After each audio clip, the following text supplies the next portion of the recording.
ಕ್ಷೇಮದಿಂದಿರುವರೆ, ಅದು ಅಲ್ಲದೆ ಸಕಾಲಕ್ಕೆ ಮಳೆ ಬೆಳೆಗಳಾಗಿ ಪ್ರಜೆಗಳೆಲ್ಲರೂ ಸೌಖ್ಯದಿಂದಿರುವರೆ, ಅದು ಅಲ್ಲದೆ ಶತ್ರು ರಾಜರುಗಳು ನಮಗೆ ಕೊಡಬೇಕಾದ ಕಪ್ಪ ಕಾಣಿಕೆಯನ್ನು ಆಯ ಕಾಲಕ್ಕೆ ತಂದು ಕೊಡ್ತಿವರು ಅಥವಾ ಮಿತಿ ಮೀರಿ ನಡೆಯುತ್ತಿವರು, ಆ ವಿಚಾರ ತಿಳಿಸುವ ಮಂತ್ರಿ.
ಅದು ಅಲ್ಲದೆ ಸಕಾಲಕ್ಕೆ ಸರಿಯಾಗಿ ಮಳೆ ಬೆಳೆಗಳಾಗಿ ಪ್ರಜೆಗಳೆಲ್ಲರೂ ಸೌಖ್ಯದಿಂದರು. ಅದು ಅಲ್ಲದೆ ನಮಗೆ ಕೊಡಬೇಕಾದ ಕಪ್ಪ ಕಾಣಿಕೆಗಳನ್ನು ಆಯಾ ಕಾಲಕ್ಕೆ ತಂದೊಪ್ಪಿಸುತ್ತಿರುವುದು. ಮತ್ತೇನಪ್ಪಳೆ ಮಹಾಪ್ರಭು? ಭಯ ಮಂತ್ರಿ, ನಿನ್ನ ವಾಕ್ಯವನ್ನು ಕೇಳಿ ನಾನು ಬಹಳ ಆನಂದಭರಿತನಾದನು. ಈ ಪೀಠದಲ್ಲಿ ಪರಿಗಣಿಸಲಾಗು. ವೈನಾಲಿಕ್ಷಣೆ ಪ್ರಭು.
ನಮ್ಮ ಸೈನ್ಯ ಬಲಾತ್ಕಾರವನ್ನು ಯಾವ ರೀತಿಯಲ್ಲಿ ಇಟ್ಟಿರುವೆ ಆ ವಿಚಾರವನ್ನು ತಿಳಿಸಲಾಗು.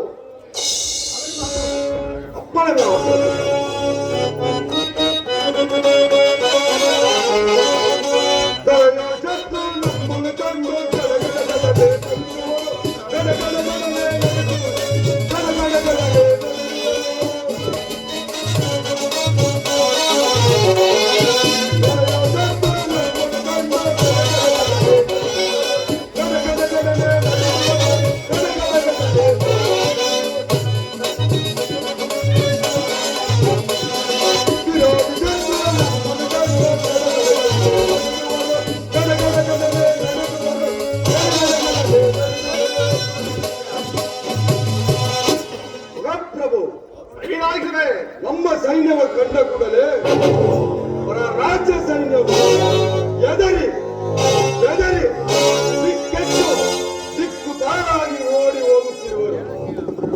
ಏನಪ್ಪನೇ ಮಹಾಪ್ರಭು?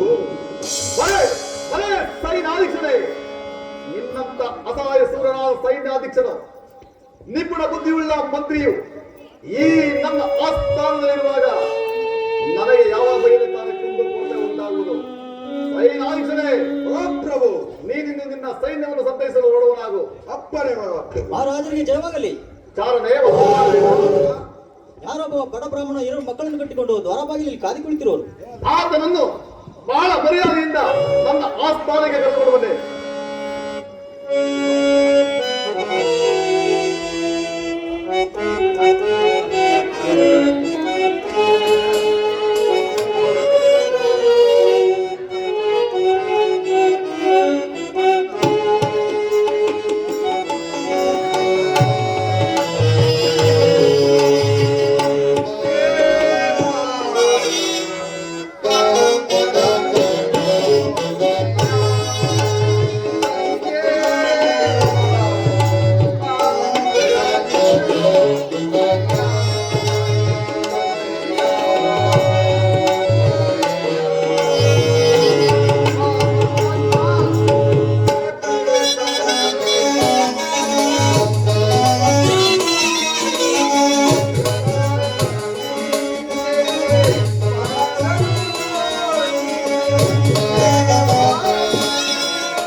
ಮಕ್ಕಳಿರುವೆ ಸಮಾಧಾನರಾಗಿ ಮಹಾತ್ಮರ ಪಾದಕ್ಕೆ ನಮಸ್ಕರಿಸುವೆವು.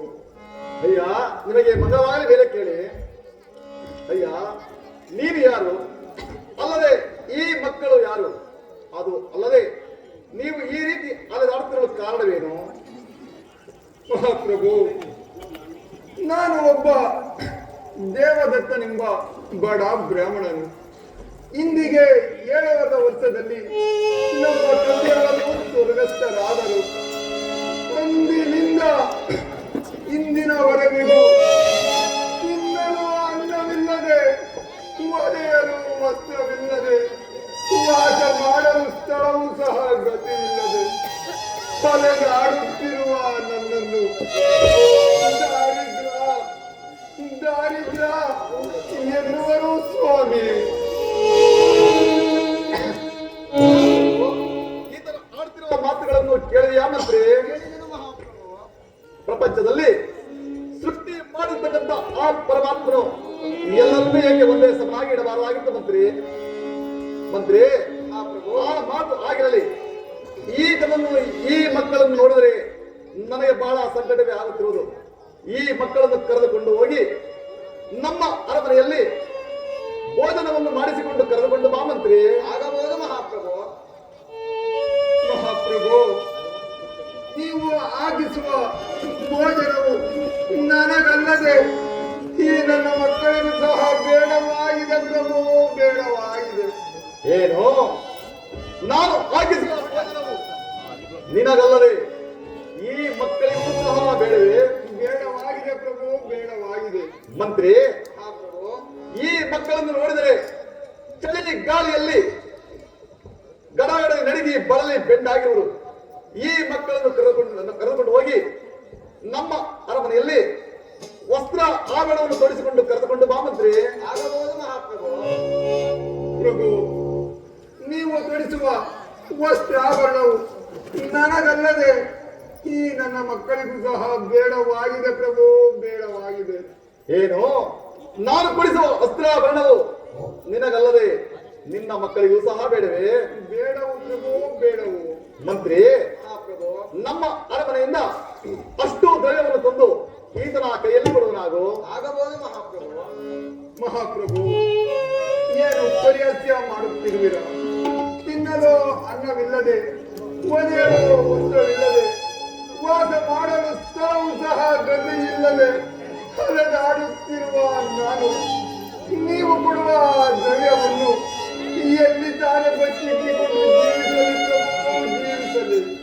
ಏನು, ನಾನು ಕೊಡುವ ದ್ರವ್ಯವನ್ನು ಬಚ್ಚಿಟ್ಟುಕೊಳ್ಳಲು ನಿನ್ನಲ್ಲಿ ಸ್ಥಳವೂ ಸಹ ಗತಿಯಿಲ್ಲವೇ?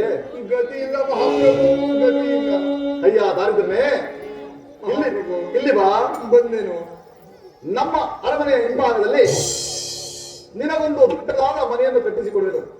ಅಲ್ಲಿ ನಾನು ಕೊಡುವ ದ್ರವ್ಯವನ್ನು ಬಚ್ಚಿಟ್ಟುಕೊಂಡು ನೀನು ನಿನ್ನ ಮಕ್ಕಳು ಇರುವ ತನಕ ಸುಖವಾಗಿ ಜೀವಿಸಬಹುದಲ್ಲವೇ? ಮಹಾಪ್ರಭು, ನೀವು ಕೊಡುವ ದ್ರವ್ಯವು, ನೀವು ಕಟ್ಟಿಸಿಕೊಡುವ ಅರಮನೆಯು ನನಗಲ್ಲದೆ ಈ ನನ್ನ ಮಕ್ಕಳಿಗೂ ಸಹ ಬೇಡವಾಗಿದೆ ಪ್ರಭು, ಬೇಡವಾಗಿದೆ. ಏನು, ನಾನು ಏನೇ ಕೊಟ್ಟರು ನೀನು ಬೇಡ ಬೇಡ ಎಂಬುದಾಗಿ ಹೇಳುತ್ತಿರುವಿಲ್ಲ. ಹಾಗಾದ್ರೆ ನೀನು ನನ್ನ ಆಸ್ಥಾನಕ್ಕೆ ಬಂದ ವಿಚಾರವನ್ನು ತಿಳಿಸು. ಮಹಾಪ್ರಭು, ಸತ್ಯವಂತ ವಿಕ್ರಮರಾಜರೆಂದು ತಿಳಿದು ನಿಮ್ಮ ಆಸ್ಥಾನಕ್ಕೆ ಬಂದಿರುವೆನು ಪ್ರಭು, ಬಂದಿರುವೆನು. ಏನು, ಈ ಸತ್ಯವಂತ ವಿಕ್ರಮರಾಜನ ಸತ್ಯವನ್ನು ಪರೀಕ್ಷೆ ಮಾಡಲು ಬಂದಿರುವೆಯಾ? ಹೌದು ಮಹಾಪ್ರಭು, ಹೌದು. ಹಾಗಾದ್ರೆ ಮುಂದಿನ ವಿಚಾರವನ್ನು ತಿಳಿಸು. ಮಹಾಪ್ರಭು, ಬಡವರಾದ ನನಗೆ ಮಹಾರಾಜರಾದ ನೀವು ಕರಭಾಷೆಯನ್ನು ಕೊಟ್ಟರೆ ಅನಂತರ ತಿಳಿಸುವೆನು ಪ್ರಭು, ತಿಳಿಸುವೆನು. ಏನು, ಬಡವನಾದ ನಿನಗೆ ನನ್ನಿಂದ ಕರವಾಸೆಯೇ? ಹೌದು ಮಹಾಪ್ರಭು, ಹೌದು. ಮಂತ್ರಿ, ಮಹಾಪ್ರಭು, ಈತನು ಹೇಳುತ್ತಿರುವ ಮಾತುಗಳನ್ನು ಕೇಳಿದರೆ ನನ್ನ ತಲೆಯೇ ಸುತ್ತುತ್ತಿಲ್ಲ. ಕಾರಣವೇನಿರಬಹುದು ಮಂತ್ರಿ? ಏನು ಮಹಾಪ್ರಭು, ಏನೋ ಸಂಶಯವಿರಬಹುದು. ಏನು ಸಂಶಯವೇ? ಛೆ, ಆ ಸಂಶಯವು ನಮ್ಮನ್ನು ಏನು ಮಾಡಬಲ್ಲದು? ಕ್ರಾಂತಿಯನ್ನು ಬಿಡು ಮಂತ್ರಿ. ಮಂತ್ರಿ, ಮಹಾಪ್ರಭು, ಅಯ್ಯ ದಾರಿದ್ರನೇ, ಮಹಾಪ್ರಭು, ನಿನ್ನ ಮಾತಿಗೆ ಸಂಬಂಧಿಸದೆ ಇದ್ದರೂ ಇರಬಹುದಾಗಿತ್ತು. ಈ ಮಕ್ಕಳನ್ನು ನೋಡಿದರೆ ನನಗೆ ಬಹಳ ಸಂಕಟವೇ ಆಗುತ್ತಿರುವುದು. ಆ ಪರಮಾತ್ಮನ ಪಾದ ಸಾಕ್ಷಿಯಾಗಿಯೂ ನಿನ್ನ ಮಾತಿಗೆ ಪ್ರತಿ ಉತ್ತರವಿಲ್ಲ. ಅದರ ವಿಚಾರ ತಿಳಿಸು. ಮಹಾಪ್ರಭು, ನನ್ನಯ ದಾರಿದ್ರ್ಯವನ್ನು ತಾವು ದಾನವಾಗಿ ತೆಗೆದುಕೊಳ್ಳಬೇಕೆಂದು ಕರ ಮುಗಿದು ಬೇಡಿಕೊಳ್ಳುವೆನು ಪ್ರಭು, ಬೇಡಿಕೊಳ್ಳುವೆನು. ಏನು, ನಿನ್ನ ದಾರಿದ್ರ್ಯವನ್ನು ನಾನು ದಾನವಾಗಿ ತೆಗೆದುಕೊಳ್ಳಬೇಕೇ? ಹೌದು ಮಹಾಪ್ರಭು, ಮಂತ್ರಿ, ಮಹಾಪ್ರಭು, ದಾರಿದ್ರ್ಯವನ್ನು ನಾನು ದಾನವಾಗಿ ತೆಗೆದುಕೊಳ್ಳುತ್ತೇನೆಂದು ಪ್ರಮಾಣವನ್ನೇ ಮಾಡಿರಲಿಲ್ಲ. ಅದಕ್ಕೇನು ಮಾಡುವುದು ಮಂತ್ರಿ? ಮಾತು ಕೊಟ್ಟ ಮೇಲೆ ಅದರಂತೆ ನಡೆಯಬೇಕಲ್ಲವೇ? ನಿಜ ಮಂತ್ರಿ, ನಿನ್ನ ಮಾತು ನಿಜ. ಅಯ್ಯ ದಾರಿದ್ರನೇ, ಮಹಾಪ್ರಭು, ಒಂದು ಪಾತ್ರೆಯಲ್ಲಿ ಗಂಗೋದಕವನ್ನು ತರಿಸಿ ನಿನ್ನ ದಾರಿದ್ರ್ಯವನ್ನು ನನಗೆ ದಾನವಾಗಿ ಎರೆಯುವನಾಗು. ಮಹಾಪ್ರಭು, ತಿನ್ನಲು ಅನ್ನವಿಲ್ಲದೆ, ಒದೆಯಲು ವಸ್ತ್ರವಿಲ್ಲದೆ, ವಾಸ ಮಾಡಲು ಸ್ಥಳವೂ ಸಹ ಗತಿ ಇಲ್ಲದೆ ಹಲದಾಡುತ್ತಿರುವ ನಾನು ಗಂಗೋದಕವನ್ನು ತರಲು ಪಾತ್ರೆಯೂ ಸಹ ಗತಿ ಇಲ್ಲ ಪ್ರಭು, ಗತಿ ಇಲ್ಲ. ಒಂದು ಮಣ್ಣಿನ ಮಡಿಕೆ ಇತ್ತು, ಅದು ಇದ್ದ ಸ್ಥಳದಲ್ಲಿಯೇ ಒಡೆದು ಚೂರಾಗಿ ಹೋಗಿದೆ ಪ್ರಭು, ಚೂರಾಗಿ ಹೋಗಿದೆ. ಏನು ಗಂಗೋದಕವನ್ನು ತರಲು ನಿನ್ನಲ್ಲಿ ಪಾತ್ರೆಯೂ ಸಹ ಗತಿ ಇಲ್ಲವೇ? ಗತಿ ಇಲ್ಲ ಮಹಾಪ್ರಭು, ಗತಿ ಇಲ್ಲ.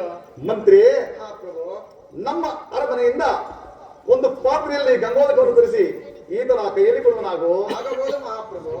ಯಾರಲ್ಲಿ ಮಹಾರಾಜರ ಆಸ್ಥಾನಕ್ಕೆ ಗಂಗೋದಕವನ್ನು ಬರಮಾಡಿ. ಆಗಬಹುದು.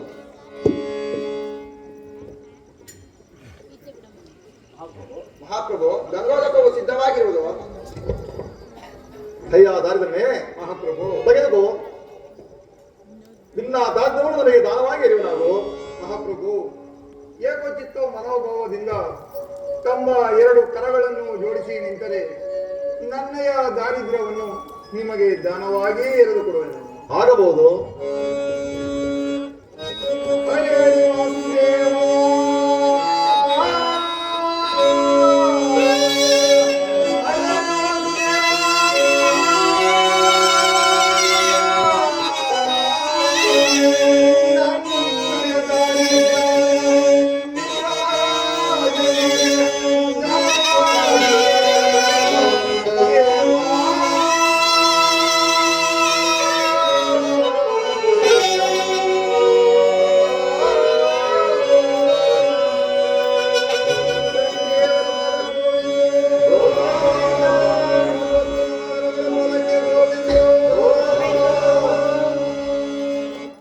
ಅಯ್ಯ ದಾರಿದ್ರ್ಯನೇ, ನಿನ್ನ ದಾರಿದ್ರ್ಯವನ್ನು ನಾನು ದಾನವಾಗಿ ತೆಗೆದುಕೊಂಡದ್ದಾಯಿತು.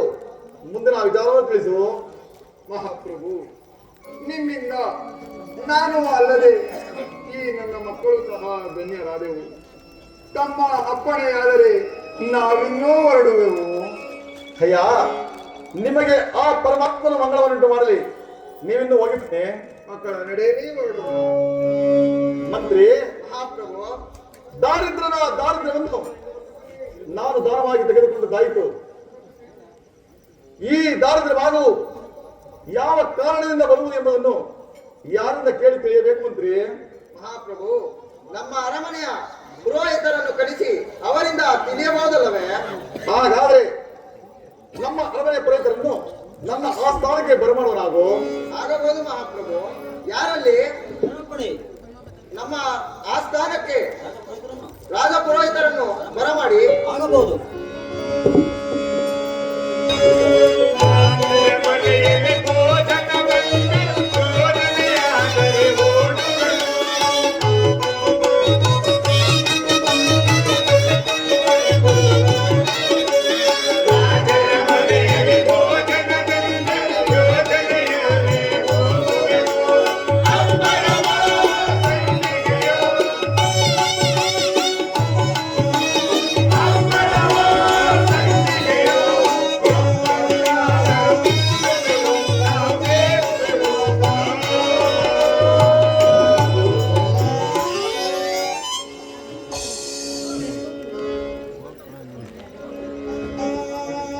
ಸ್ವಾಮಿ ಎಲ್ಲಾರು ಬಂದವ್ರೆ ನೋಡ್ರಿ.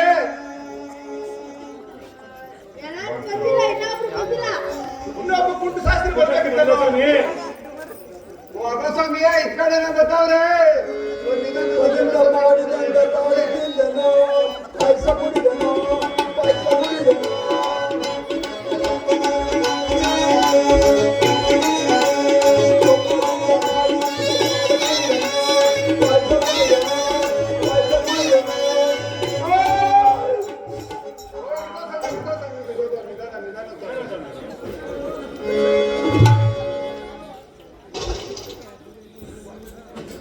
ಏನು ಏನು ಕಂಪಮ್ಮ ಸ್ವಾಮಿಗಳಿದ್ರೆ ತಿಂದು ಹೊಟ್ಟೆ ಇಸ್ಕೊಂಡ್ಬಿಟ್ಟಿದ್ದೀರಾ? ಸ್ವಾಮಿ ಅವರಿಗೆ ಹೇಳು ಸ್ವಾಮಿ. ಪರವಾಗಿಲ್ಲ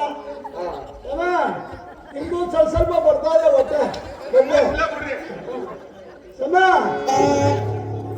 ತಾವೆಲ್ಲೋಡ್ರೆ ಸ್ವಾಮಿ ರಾಜ ಮನೆಗೆ ಬೋಧಕ್ಕೆ ತಾವು ಬರ್ತೀರಾ? ಏನೋ ಮದ್ವೆ ಆಗಿದೆ ಅಷ್ಟೊಂದ ಕೇಳಿದ್ರೇನು?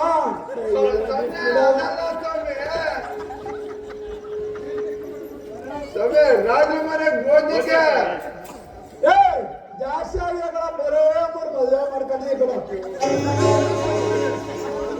ಸ್ವಾಮಿ ನೀವು ಬರ್ತೀರಾ ರಾಜರ ಮನೆ ಬೋಧಿಕೆ ಓ ಯಾವ್ಯಾವ ಊರು ಅಂದ್ರ ಏ ಕನಕಪುರದಾಗ ಒಬ್ಬಳನಾದೆ 6 ಏಳು ಒಬ್ಬಳನಾದೆ ಗೊತ್ತಿಲ್ಲ ಒಬ್ಬಳಾಗಿದ್ದೀನಿ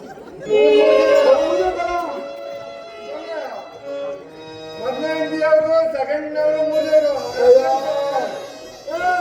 ಅದ್ರ ಕಥೆ ಯಾಕೆ ಕೇಳ್ತೀಯ ಈ ಯಜಮಾನ್ರು ಅವರಲ್ಲ ಇವರು ಮೊನ್ನೆ ಹೋದಾಗ ಒಂದ್ ಹುಡುಗಿ ಚೆನ್ನಾಗವಳೆ ಮದುವೆ ಮಾಡ್ಕೊಂಬಿಡ್ರಿ ಪರವಾಗಿಲ್ಲ ಪೂರೈಸಿ ಓದಿರಲ್ಲ ಅಂತಂದ್ರು ಬೇಡ ಸ್ವಾಮಿ ಈ ಜಾಬ್ಗಳೆಲ್ಲ ಬೈತಾರೆ ಅಂತ ಹೇಳ್ದೆ ಆದ್ರೂ ಬಿಡ್ಲಿಲ್ಲ ಮದುವೆ ಮಾಡಿಸ್ಬಿಟ್ರು ಕಣ ಮೂರಾಗೋದು ಹಾ ಎಷ್ಟೆಷ್ಟು ಅಂದ್ರೆ ನಮ್ಮ ಮಕ್ಕಳು ಕಿವ್ರು ಸ್ವಾಮಿ ಕಟ್ಕೊಂಡು ಫಸ್ಟ್ ನಾಳಿಗೆ ಎರಡನೇ ಮದ್ದಿಂದ ಒಂದೇ ಒಂದು ಲಾಸ್ಟ್ ಅವ್ರಿಗೆ ಇನ್ನೂ ಬಸ್ರಿ ಕಂಡ್ರಲ್ಲ ಸ್ವಾಮಿ ಸ್ವಾಮಿ ಮಹಾರಾಜರ ಮನೆ ಊಟಕ್ಕೆ ಬಂದಿರಾ ಮಹಾರಾಜರ ಮನೆ ಊಟಕ್ಕೆ ಬಂದಿರಾ ಊಟಕ್ಕ ಇದ್ರಾ ಸರಿ ಸರಿ ಸರಿ ಬರ್ತೀವಿ ಸರಿ ಯಾವ ದೇವಸ್ಥಾನ ಯಾವ ಪಂಚಾಂಗ ತಿಂದಿದ್ದೀರಾ ಸ್ವಾಮಿ ಅವರೇ ಹೇಳ್ಬಿಡ್ತಾರೆ 2022 ತಂದಿದ್ರೆ ಇನ್ನು 26 27 ಹೋಗಿಲ್ಲ 28 ತಂದವ್ರಂತೆ ಈ ಅನಿಸ್ ಬಿಡ ಕಟ್ಕೊಂಡ್ರೆ ಏನ್ ಮಾಡೋದು ಸರಿ ಸ್ವಾಮಿ ಯಾವ ಪಂಚಾಂಗ ಓದಿದಿರ ತಾವು ಯಾವ ಪಂಚಾಂಗ ಓದಿದಿರ ಅದು ಶ್ರೇಷ್ಠವಾದ ಪಂಚಾಂಗ ಯಾವ ಶ್ರೇಷ್ಠವಾದ ಪಂಚಾಂಗ ಬರಲ್ಲ ಬಿಡಿ ಸ್ವಾಮಿ ತಾವು ಅದು ಶಕ್ತಿ ಪಂಚಾಂಗ ದೇವಸ್ಥಾನ ಬರಲ್ಲ ಅದು ಶ್ರೇಷ್ಠವಾದ ಪಂಚಾಂಗ ಸ್ವಾಮಿ ತಾವು ಸ್ವಾಮಿ ನೀವು ಓದ್ದೇ ಇರೋದು ನಾನು ಓದಿರೋದು ಸ್ವಾಮಿ ಇಂಥ ಸ್ವಾಮಿ ಕಟ್ಕೊಂಡ್ರಿ ನಾನು ಹೋಲಿ ಬಿಡ್ರಿ ಸ್ವಾಮಿ ತಾವು ಬೆಳ್ಳುಬಿಟ್ಟದು ಆ ಪಂಚಾಂಗ ಸ್ವಾಮಿ ತಾವು ನೀವ್ ಹೇಳಿದ್ದು ನಾ ಕೇಳಿದ್ದು ಸ್ವಾಮಿ ನನ್ ಪಂಚಾಂಗ ಕೇಳಿದ್ರಲ್ಲ ಹೌದು ಸ್ವಾಮಿ ಕೇಳ್ರೆ ಹೇಳ್ತೀನಿ ಈ ಭೂಮಿ ಈ ಆಕಾಶ ಎಲ್ಲ ಅರ್ಧ ಪಂಚಾಂಗರ ಹಂಗೆ ಇರ್ತದೆ ಸ್ವಾಮಿ ಹೌದು ಬನ್ನಿ ರಾತ್ರಿ ಮನೆ ಊಟಕ್ಕಂತ ಹೋಗ ಏನು ಇಲ್ಲಿ ಮುಂದೆ ಹಿಂಗ್ ಹೋದ್ರೆ ಯಾರಪ್ಪ ನಮ್ಗೆದಲ್ಲಿ ಚಂದ ಇದೆ ಅದ್ ತರಕಾತಿಲ್ವೇನ್ರು ಕೋಳಿ ಬರಂ ಲೇಔಟ್ ಸಂತೆದು ಸರಿ ಇಲ್ಲ ಸ್ವಾಮಿ ನೀವ್ ಕಡೆ ಅಂಗಡಿ ತತ್ತೀರ ಅಂಬಾಡಿ ಸಂತೆ ಅಂಬಾಡಿದು ಸ್ವಾಮಿ ಸರಿ ಕೊಡ್ತೀನಿ ಸ್ವಾಮಿ ದಿಕ್ಕಿ ದಿಕ್ಕಿ ದಿಕ್ಕಿ ದಿಕ್ಕಿ ದಿಕ್ಕಿ ಮೂಗೇಸ್ಕೊಂಡ್ರು ಅಂದ್ರೆ ಕೊಡಿ ಸ್ವಾಮಿ ಹಾ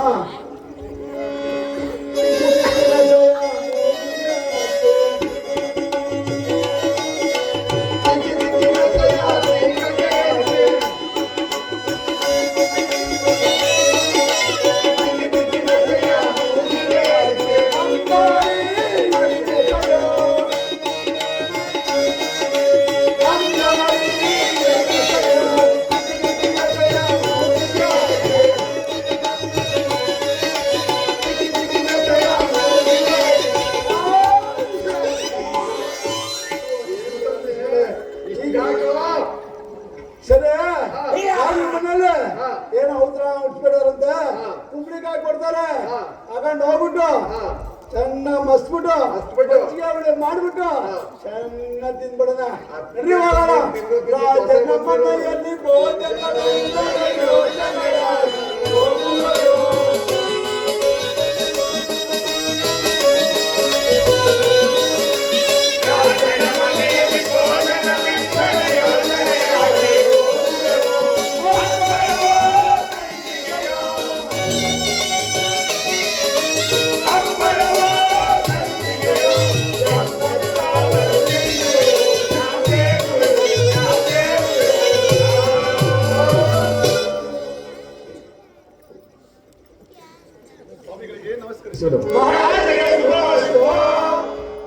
ಸ್ವಾಮಿಗಳೇ, ನಿಮ್ಮಲ್ಲಿ ಯಾರು ಪಂಚಾಂಗವನ್ನು ಚೆನ್ನಾಗಿ ಓದಿವ್ರಿ.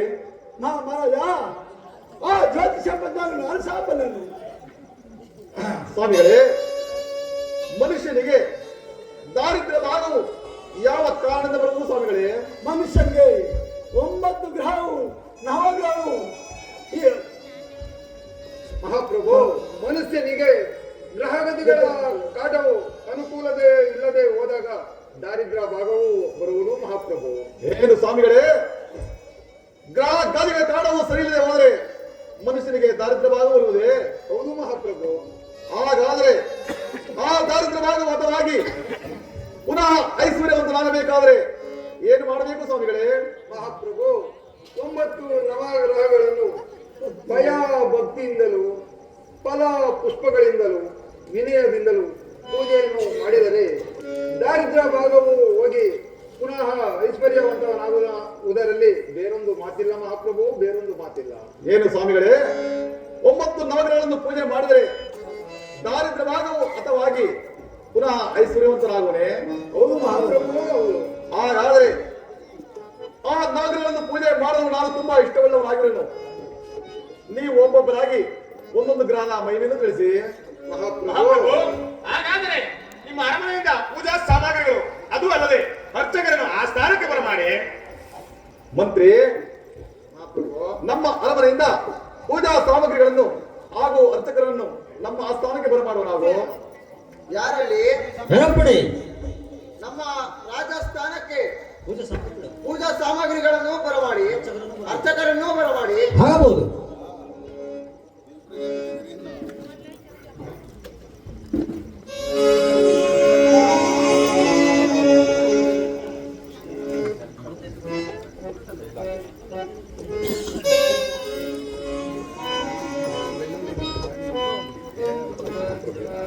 ಮಹಾಪ್ರಭು, ಪೂಜಾ ಸಾಮಗ್ರಿಯು ಸಿದ್ಧವಾಗಿರುವುದು.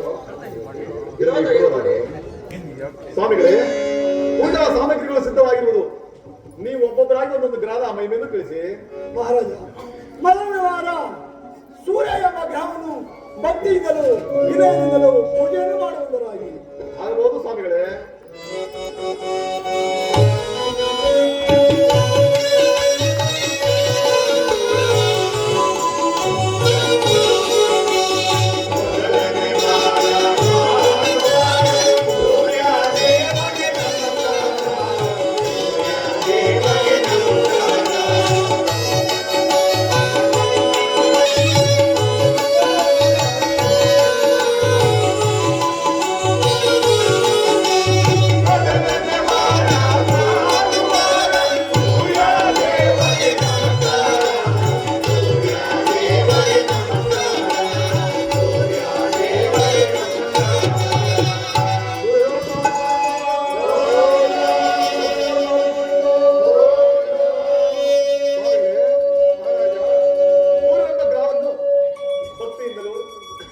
ವಿನಯದಿಂದಲೂ ಫಲಾಪುಷ್ಪಾದಿಗಳ ಪೂಜೆಯನ್ನು ಮಾಡುವುದಾಯ್ತು.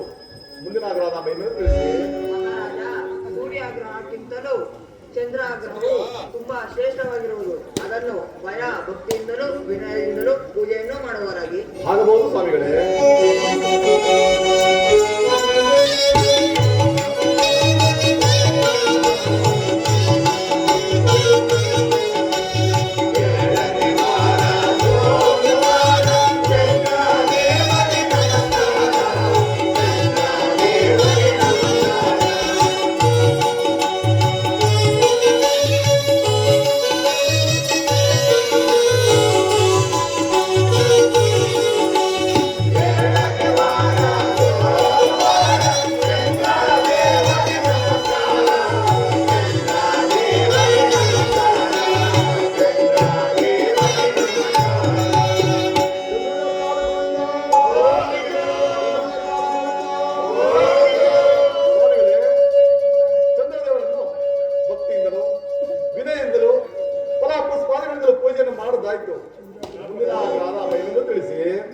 ಮಹಾಪ್ರಭು, ಚಂದ್ರ ದೇವರಿಗಿಂತಲೂ ಮಂಗಳ ದೇವರು ಬಹಳ ಶ್ರೇಷ್ಠವಾದವರು. ಅವರನ್ನು ಫಲ ಪುಷ್ಪಗಳಿಂದಲೂ ವಿನಯದಿಂದಲೂ ಭಕ್ತಿಯಿಂದಲೂ ಪೂಜೆಯನ್ನು ಮಾಡುವರಾಗಿ. ಆಗಬಹುದು ಸ್ವಾಮಿಗಳೇ.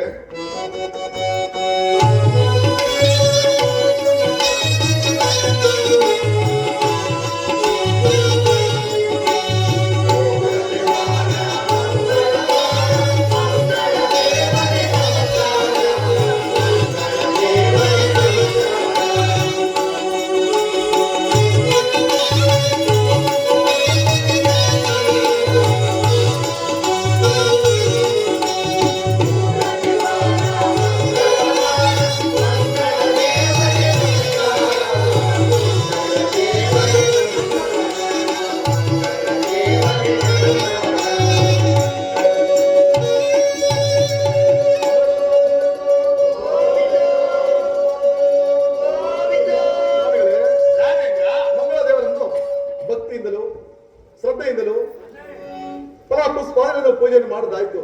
ಮುಂದಿನ ಆಗ್ರಹದ ಮಹಿಮೆಯನ್ನು ತಿಳಿಸಿ. ಮಹಾಪ್ರಭು, ಮಂಗಳ ಕರ್ಮದಿಂದ ಗುಣಕರ್ಮವು ಶ್ರೇಷ್ಠವಾಗಿದ್ದು ಭಕ್ತಿಯಿಂದಲೂ ಪೂಜೆಯಿಂದಲೂ ಪೂಜೆ ಮಾಡಿ. ಆಗಬಹುದು ಸ್ವಾಮಿಗಳೇ.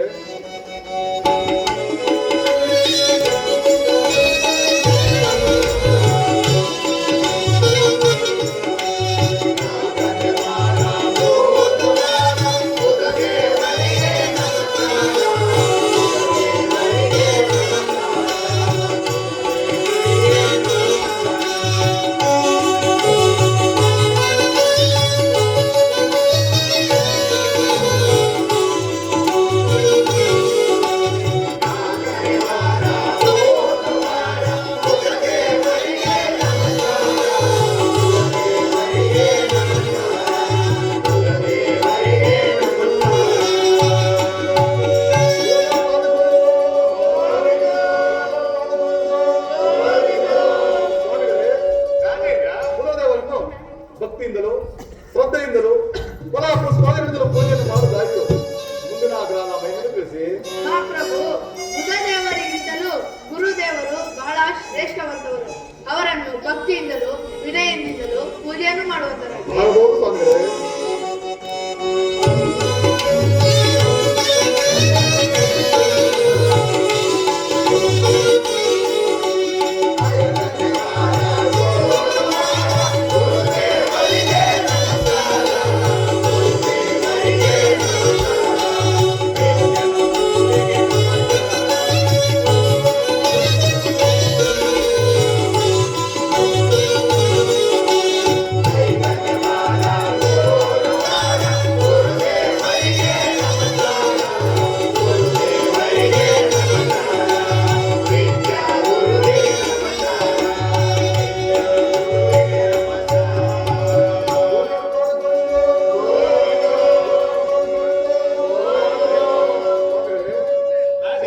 ಗುರುದೇವರನ್ನು ಭಕ್ತಿಯಿಂದಲೂ ಶ್ರದ್ಧೆಯಿಂದಲೂ ಫಲಪುಷ್ಪಾದಿಗಳಿಂದಲೂ ಪೂಜೆಯನ್ನು ಮಾಡುದಾಯ್ತು. ಮುಂದಿನ ಆಗ್ರಹದ ಮಹಿಮೆಯನ್ನು ತಿಳಿಸಿ. ರಾಜೇಂದ್ರ, ಶುಕ್ರದೇವರು ಗುರುದೇವರಿಗಿಂತ ಶುಕ್ರದೇವರು ಬಹಳ ಶ್ರೇಷ್ಠವಾದವರು. ಸದ್ಭಕ್ತಿಯಿಂದಲೂ ವಿನಯದಿಂದಲೂ ಪುಷ್ಪಾದಿಗಳಿಂದಲೂ ಪೂಜೆಯನ್ನು ಮಾಡುವವರಾಗಿ. ಆಗಬಹುದು ಸ್ವಾಮಿಗಳೇ.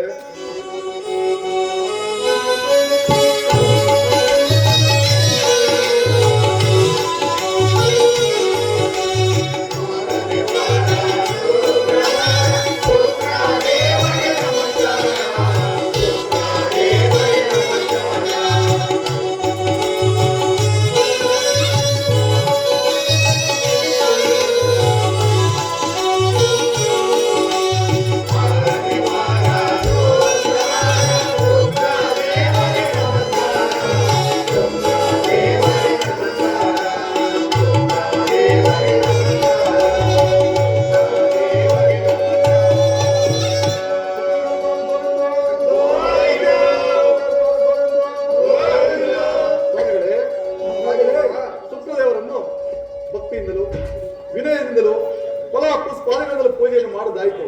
ಮುಂದಿನ ಆಗ್ರಹದ ಮಹಿಮೆಯನ್ನು ತಿಳಿಸಿ. ಹಾಗಾದರೆ ಶುಕ್ರ ಗ್ರಹದಿಂದಲೂ ರಾಹು ಕೇತುವಿಂದ ಇಡೀ ಗ್ರಹ ಇರುವುದು. ಆ ಗ್ರಹಗಳನ್ನು ಭಕ್ತಿಯಿಂದಲೂ ವಿನಯದಿಂದಲೂ ಪೂಜೆಯನ್ನು ಮಾಡುವುದನ್ನಾಗಿ. ಆಗಬಹುದು ಸ್ವಾಮಿಗಳೇ.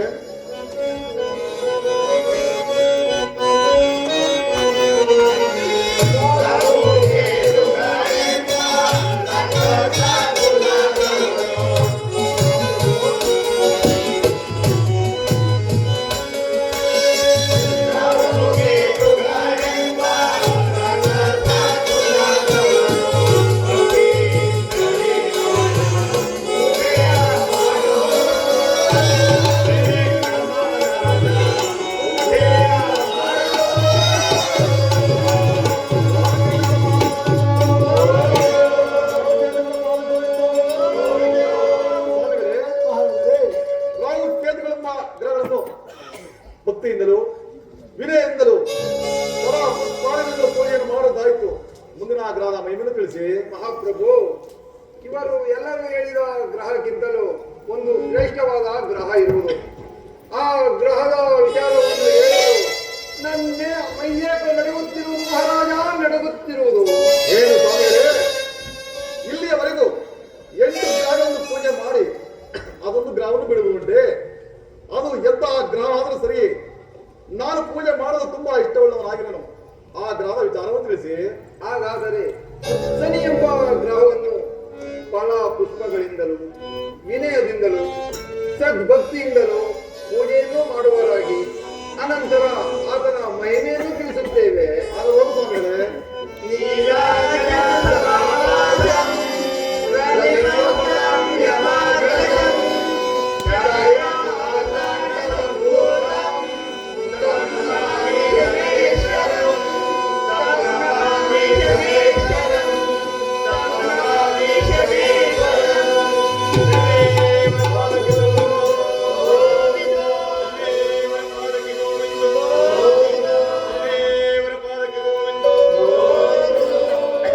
ಸ್ವಾಮಿಗಳೇ, ರಾಜೇಂದ್ರ, ಶನಿ ಎಂಬ ಗ್ರಹವನ್ನು ಭಕ್ತಿಯಿಂದಲೂ ಶ್ರದ್ಧೆಯಿಂದಲೂ ಫಲ ಪುಷ್ಪಾದಿಗಳಿಂದಲೂ ಪೂಜೆಯನ್ನು ಮಾಡದಾಯಿತು. ಇನ್ನು ಆತನ ಮಹಿಮೆಯನ್ನು ತಿಳಿಸಿ. ಮಹಾರಾಜ, ಆತನ ಮಹಿಮೆಯನ್ನು ತಿಳಿಸುತ್ತೇವೆ, ಚೆನ್ನಾಗಿ ಕೇಳುವಂತವರಾಗಿ. ಮಾಡಬಹುದು.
ಮಹಾರಾಜ, ಹೀಗಿರುವಲ್ಲಿ ಆ ಶನಿ ಪರಮಾತ್ಮನು ಹುಟ್ಟಿದ ಕೂಡಲೇ ತನ್ನ ತಂದೆಯಾದ ಸೂರ್ಯದೇವರನ್ನು ಹಿಡಿದು ಕುಷ್ಠ ರೋಗವನ್ನು ಕೊಟ್ಟಂತವನು. ಏನು ಸ್ವಾಮಿಗಳೇ, ಹುಟ್ಟಿದಾಗಲೇ ತನ್ನ ತಂದೆಯನ್ನು ಹಿಡಿದು ಕುಷ್ಠ ರೋಗವನ್ನು ಕೊಟ್ಟಂತವನೇ. ಅನಂತರ ರಥಕ್ಕೆ ಕಟ್ಟಿದ ರಥವನ್ನು ನಡೆಸುತ್ತಿದ್ದ ಕೈ ಕಾಲುಗಳೇ ಯಾವಾಗಲೂ ಏನು ಸ್ವಾಮಿಗಳೇ, ರಥವನ್ನು ನಡೆಸುತ್ತಿದ್ದ ಅರುಣನೆಂಬ ಸಾರಥಿಗೆ ಕೈ ಕಾಲುಗಳು ಎಡವಾದರೆ ಅನಂತರ ರಥಕ್ಕೆ ಕಟ್ಟಿದ 7 ವರ್ಷದ ನೇತ್ರಗಳು ಸಹ ಹಿಂಗಿ ಹೋದವು ರಾಜ, ಹಿಂಗಿ ಹೋದವು. ಏನು ಸ್ವಾಮಿಗಳೇ, ರಥಕ್ಕೆ ಕಟ್ಟಿದ 7 ಅಶ್ವಗಳ ನೇತ್ರಗಳು ಸಹ ಹೀಗೆ ಹೋದವೆ. ಅನಂತರ ಇಂತಹ ಮಹಾನುಭಾವನನ್ನು ಭಯ ಭಕ್ತಿಯಿಂದಲೂ ವಿನಯದಿಂದಲೂ ಫಲ ಪುಷ್ಪಗಳಿಂದಲೂ ಪೂಜೆಯನ್ನು ಮಾಡುವರಾಗಿ. ಯಾರು ಪೂಜಿಸಬೇಕು? ನೀವು ಪೂಜಿಸಬೇಕು. ಯಾರು ಪೂಜಿಸಬೇಕು? ನೀವು ಪೂಜಿಸಬೇಕು. ಛ!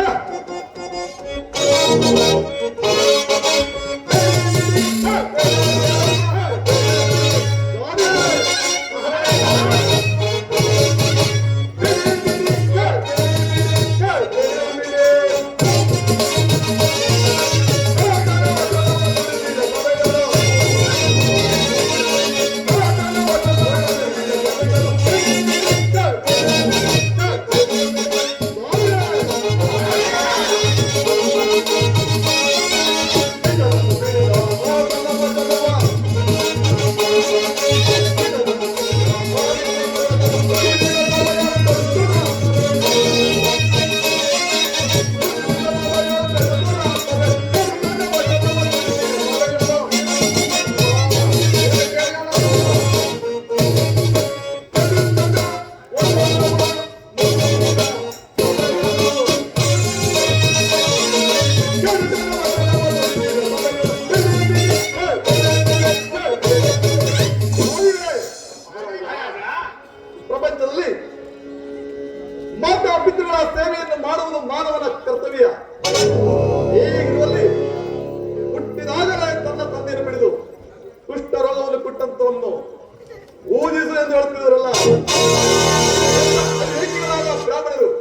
ಶಿಷ್ಟಾನುಭವದಂದು ನಮ್ಮ ಅರಮನೆಯ ಪುರದರಿಂದ ನಿಮ್ಮನ್ನು ಬಂಧಿಸುತ್ತೇನು.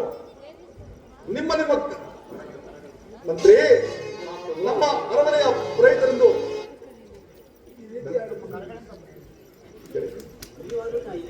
ಹೇಳಿ. ಸ್ವಾಮಿಗಳೇ, ನಮ್ಮ ಅರಮನೆಯ ಪುರೋಹಿತರೆಂದು ನಿಮ್ಮನ್ನು ಬಂಧಿಸಿರುವೆನು. ನಿಮ್ಮ ಕರಗಳಿಂದ ನಿಮ್ಮ ಬಾಯನ್ನು ಚೂರಾಗಿ.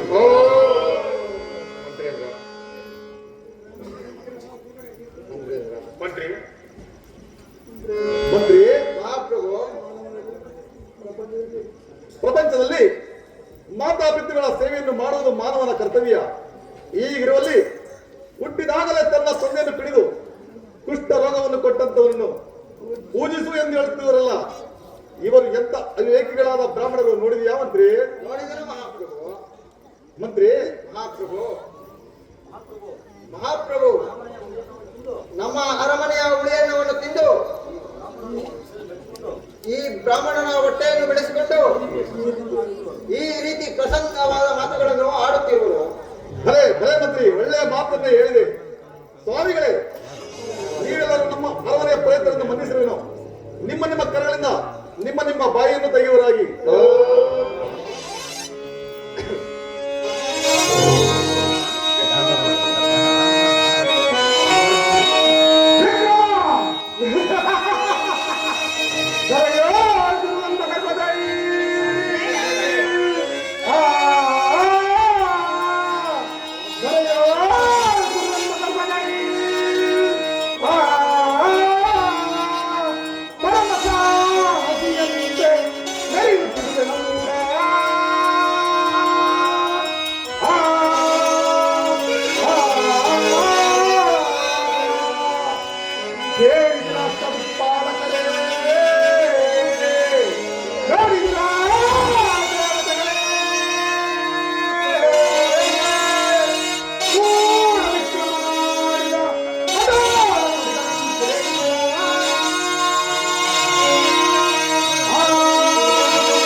ಜ್ಞಾನವನ್ನು ಮೀರಲು ಅರಿಂದರ ಸಾಧ್ಯವೋ ಅಥವಾ ಅಸಾಧ್ಯವೋ? ಅದರಂತೆಯೇ ನಮ್ಮ ಅರಮನೆಯಲ್ಲಿ ಭ್ರಷ್ಟಾಂತ ಭೋಜನವನ್ನುಂಡು ತಮ್ಮ ತಮ್ಮ ಕೊಂಬುಗಳನ್ನು ಬೆಳೆಸಿಕೊಂಡು ನನ್ನ ಆಸ್ಥಾನದಲ್ಲಿ ಅಧಿಕ ಪ್ರಸಂಗವಾದ ಮಾತುಗಳನ್ನು ಆಡಬೇಡಿ. ತಮಗೆ ಬರಬೇಕಾದ್ದನ್ನು ತೆಗೆದುಕೊಂಡು ನಿಮ್ಮ ನಿಮ್ಮ ಆಸ್ಥಾನಕ್ಕೆ ಬರುವರಾಗಿ. ಮಹಾರಾಜ, ವಿನಾಶ ಕಾಲಕ್ಕೆ ವಿಪರೀತ ಬುದ್ಧಿ ಎಂಬಂತೆ ಆ ಪರಮಾತ್ಮನನ್ನು ಜರಿದು ಕಡು ಕಷ್ಟಕ್ಕೆ ಗುರಿಯಾಗಬೇಡ. ಒಂದು ಮಾತನ್ನಾದರೂ ಹೇಳುವೆನು, ಹೇಳುವರಾಗಿ. ನಿಂದಿಸಿ ನುಡಿಯದಿರು ಸನಿಯ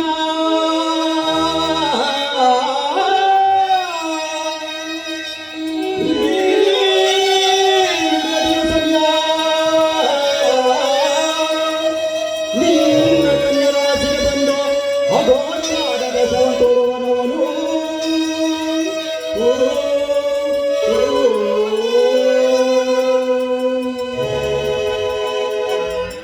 ಮಹಾರಾಜ,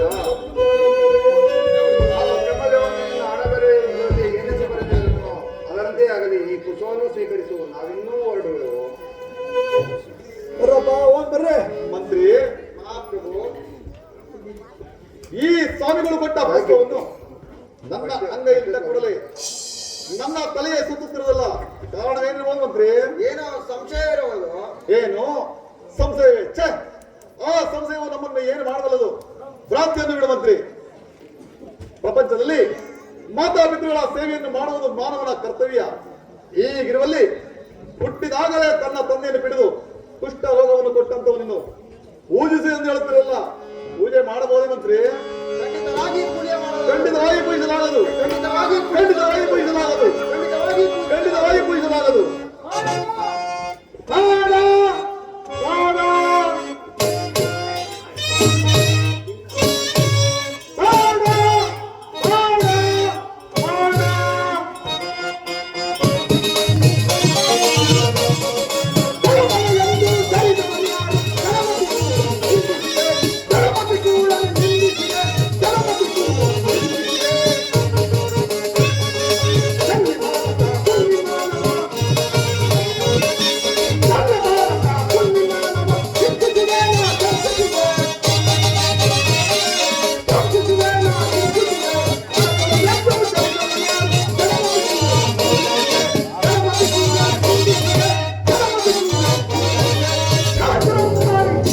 ಅಯ್ಯೋ ಪರಮಾತ್ಮ! ವಿಕ್ರಮ, ಶನಿ ಎಂಬ ಎರಡು ಅಕ್ಷರಗಳನ್ನು ಕೇಳಿದರೆ ದೇವತೆಗಳೇ ಗಣಗಳನ್ನು ನಡಗಿ ಸಿಕ್ಕೆದ್ದು ಓಡಿ ಹೋಗುತ್ತಿರುವಾಗ ನರಾಗಮನಾದ ನೀನು ಪಿತನನ್ನು ಪಿಡಿದವನೆಂದು ಅಪಹಾಸ್ಯವಾಗಿ ಜರುಗುತ್ತಿರುವ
ಮುಂದೆ ಬರುವ ಬಂದಾಳವನ್ನು ಹರಿಯದೆ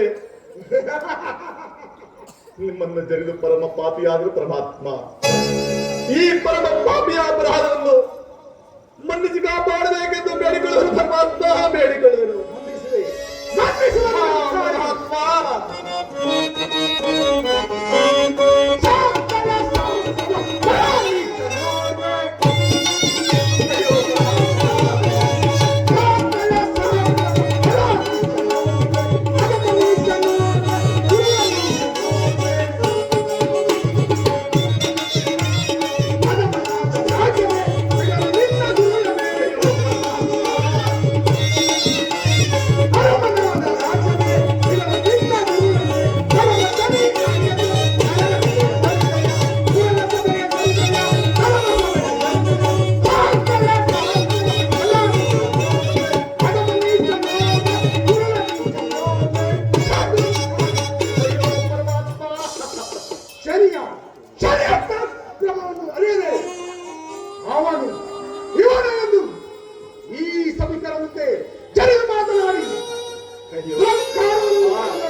ನೀನು ಮಾತ್ರ ನಿಷ್ಠವಂತನು, ನಾನು ಮಾತ್ರ ಕುಲದ್ರೋಹಿಯಾದೆ.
ಸೇರಲಾರದೆ ಬಳಲಿ ಬೆಂಡಾಗಿರುವ ಪರಮಾತ್ಮ ಈ ಪರಮ ಪಾಪಿಯ ಅಪರಾಧವನ್ನು ಮನ್ನಿಸಿ ಮಾಡಬೇಕೆಂದು ಬೇಡಿಕೊಳ್ಳುವುದು ಪರಮಾತ್ಮ, ಬೇಡಿಕೊಳ್ಳುವುದು.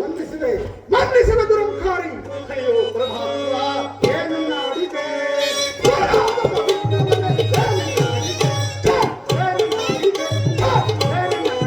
ಅಯ್ಯೋ ಪರಮಾತ್ಮ,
ಪರಮಾತ್ಮ ಬೇಡಿಕೊಳ್ಳುವರು. ವಂದಿಸುವೆ. ನಂದಿಸಿದ ದುರಂಕಾರಿ ಹಾ ಪರಮಾತ್ಮ ಗುಣ ಸಾಗಲು ಗುಣ ಸಾಗಲು ಬಿಡಲಿಲ್ಲದ ಸಾಗಲು ಅಯ್ಯೋ ಪರಮಾತ್ಮ ಗುಣ ನನ್ನನ್ನು ತಿಳಿಯಲೇ ಗುಣ ನನ್ನನ್ನು ತಿಳಿಯಲೇ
ಕಾಲದಿಂದಲೂ ಈಗಿನಿಂದ ರತ್ನ ಖಚಿತವಾದ ಸಿಂಹಾಸನದ ಅಲಂಕಾರದಿಂದಲೂ ನಿಮ್ಮನ್ನು ಜನಿನ ಹೊರತು ಬೇರೆ ಏನಿಲ್ಲ ತಂದೆ, ಬೇರೆ ಏನಿಲ್ಲ.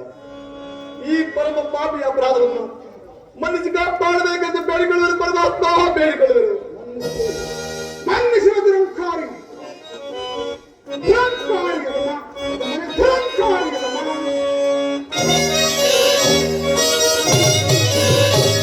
ದುರಂಕಾರಿಗೆ ನಮ, ದುರಂಕಾರಿಗೆ ನಮ. ಅಯ್ಯೋ ಪರಮಾತ್ಮ, ಹರಮನ ನಿನ್ನ ಹರವನ್ನು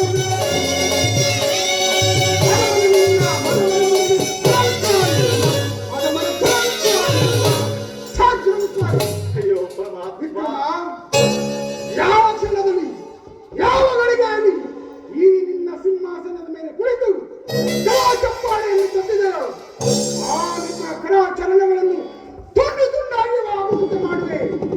ವಿಕ್ರಮ, ಇದು ನಿನಗೆ ಜ್ಞಾಪಕದಲ್ಲಿರಲಿ. ಅಯ್ಯೋ ಪರಮಾತ್ಮ, ವಿಕ್ರಮ, ಈ ನಿನ್ನ ಪಾಪಿಯ ಕೈಗಳಿಂದ ಈ ನನ್ನ ಪಾದಗಳನ್ನು ಮುಟ್ಟಬೇಡ.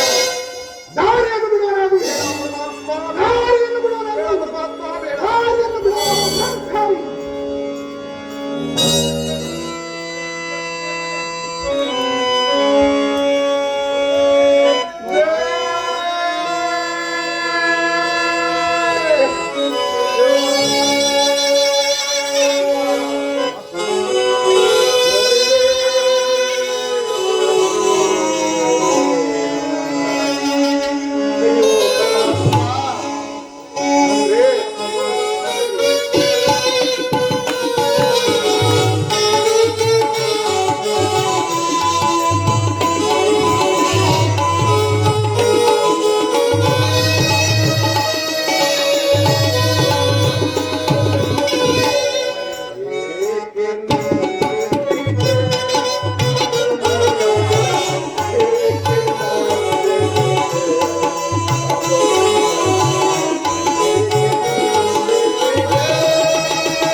ವಿಧವಾಗಿ ಬೇಡಿಕೊಂಡರು.